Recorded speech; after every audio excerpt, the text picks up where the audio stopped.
რეგიონული განვითარებისა და ინფრასტრუქტურის სამინისტრომ სამეგრელოს რეგიონის არასამთავრობო ორგანიზაციებს თვითმმართველობების წარმომადგენლებს დეცენტრალიზაციისა და თვითმმართველობის განვითარების სტრატეგიის ძირითადი პრინციპები გააცნო.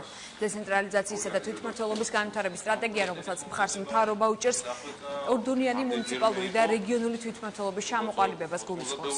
რეგიონული განვითარებისა და ინფრასტრუქტურის სამინისტროს მომზადებული პაკეტის მიხედვით უნდა გაიზარდოს თვითმმართველი ქალაქების რაოდენობა, სოფლებისგან კი ჩამოყალიბდეს თემები.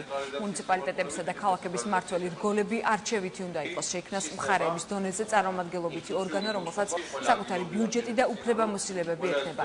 გეგმის მიხედვით 3500 სოფელში საზოგადოებრივი საბჭოები უნდა შეიქმნას, რომლებიც გადაწყვეტილების მიღების პროცესში ჩაერთვებიან.